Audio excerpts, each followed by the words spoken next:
Telugu YouTube ఛానల్లో మీ వ్యాపార ప్రకటనల కోసం 9154949554 కి కాల్ చేయండి.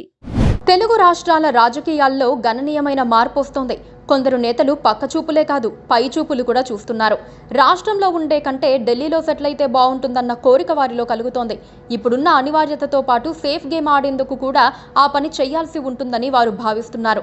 అందుకు తమ పార్టీలను ఒప్పించే ప్రయత్నం జరుగుతున్నట్లు సమాచారం. నారా లోకేష్ మాజీ ముఖ్యమంత్రి నారా చంద్రబాబు నాయుడు తనయుడు. ప్రస్తుతం టీడీపీ జాతీయ ప్రధాన కార్యదర్శి. గత ఎన్నికల్లో ఓడిపోయిన మంగళగిరి నుంచే మళ్లీ పోటీ చేస్తున్నారు. అక్కడే ఎక్కువగా ఏకాగ్రత చూపుతూ ప్రచారం చేసుకుంటున్నారు. కట్ చేసి చూస్తే అంతలోనే సీన్ మారింది.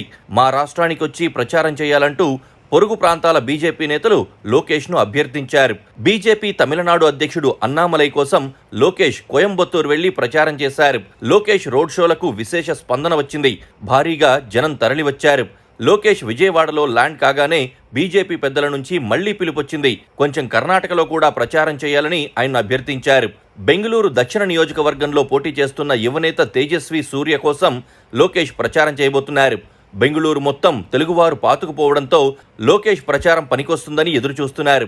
త్వరలోనే లోకేష్ షెడ్యూల్ ప్రకటిస్తారు.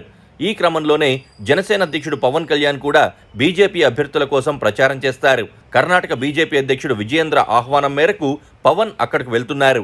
చిక్బళ్లాపూర్, కోలార్, బళ్ళారి, రాయచూర్ ప్రాంతాల్లో ఏప్రిల్ 17 నుంచి పవన్ పర్యటన ఉంటుంది. కర్ణాటక తెలుగువారిలో జోష్ నింపేందుకు ఆ ఇద్దరు నేతలు వెళ్తున్నారని చెబుతున్నప్పటికీ అందులో ఏదో దూరాలోచన ఉన్నట్లు భావిస్తున్నారు. మన నేతలు పొరుగు రాష్ట్రాలకు ఎందుకు వెళ్తున్నారు? తమ నియోజకవర్గాల్లోనే ఎక్కువ సమయం గడపాల్సిన తరుణంలో బయట ఎందుకు తిరుగుతున్నారు? వారి వైఖరి కరెక్టేనా అన్న అనుమానాలు కలగటం సహజమే. కాకపోతే పవన్ లోకేష్ వైఖరిలో పెద్ద మతలబే ఉందని అర్థం చేసుకుంటే మాత్రం ఆహా ఏమి ప్లాన్ అని చెప్పుకోక తప్పదు. ఆంధ్రప్రదేశ్లో ఈసారి 3 పార్టీలు కలిశాయి. ప్రభుత్వ వ్యతిరేక ఓటు చీలకూడదని పవన్ స్వయంగా చెప్పారు.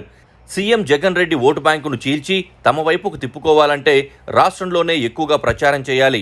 పైగా పవన్, లోకేష్ ఇద్దరూ ఓడిపోయిన వాళ్లే. మొత్తం టైం ఇక్కడే గడపాల్సిన తరుణంలో వాళ్లు పక్క రాష్ట్రాలకు వెళ్తున్నారు. అలా ఎందుకు జరుగుతోందంటే జాతీయ స్థాయిలో లైమ్ లైట్ సాధించేందుకు వెళ్తున్నారని ప్రత్యేకంగా చెప్పాల్సిన పని లేదు. ఎన్డీఏ భాగస్వామిగా పవన్ కళ్యాణ్కు జాతీయ స్థాయిలో కొంత ఇమేజ్ ఉంది. ఎన్నికలు ముగిసిన తర్వాత ఎలాగూ కేంద్రంలో ఎన్డీఏ వస్తుంది కాబట్టి పవన్ను కేంద్ర మంత్రి చేస్తారన్న టాక్ బీజేపీలో అంతర్లీనంగా వినిపిస్తోంది. రాష్ట్రంలో ఆయన పార్టీ పోటీ చేసే సీట్లు మొత్తం గెలిచినా ముఖ్యమంత్రి కాలేరు కాబట్టి ముఖ్యమంత్రితో సమానమైన కేంద్ర మంత్రి పదవి ఇవ్వాలని మోదీ భావిస్తున్నట్లుగా సమాచారం. ఈ దిశగా పవన్కు కూడా సంకేతాలు అందినట్లు చెప్తున్నారు. ఆయన సోదరుడు చిరంజీవి గతంలో కేంద్ర మంత్రిగా చేసి ఉన్నందున ఆ అనుభవాలను మెగాస్టార్ ఇప్పటికే పవర్ స్టార్తో పంచుకున్నట్లు చెప్తున్నారు. పవన్ అనుచరుల్లో చాలా మంది కూడా ఆయన కేంద్ర మంత్రి పదవిని చేపట్టాలని ఎదురుచూస్తున్నారు. మరోపక్క నారా లోకేష్కు కూడా ఏపీలో కొన్ని ఇబ్బందులున్నాయి.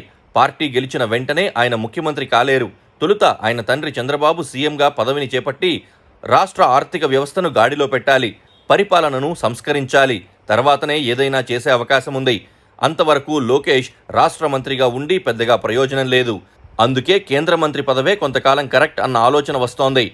అందుకు తగ్గట్టుగా బీజేపీ కూడా పావులు కదుపుతోంది.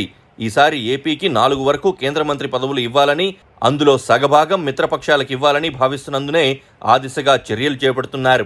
రాజకీయాల్లో ప్రతి అడుగు కీలకమే. భవిష్యత్తు ఆలోచనతోనే నేతలు రాజకీయాలు చేస్తారు. అది ఎన్నికల సమయంలో 1 గంట కూడా వృధా కాకుండా చూసుకుంటారు. పవన్, లోకేష్లో స్పష్టమైన ఆకాంక్షలున్నందునే ఇద్దరు పొరుగు రాష్ట్రాలకు ప్రచారానికి వెళ్తున్నారని చెప్పాలి.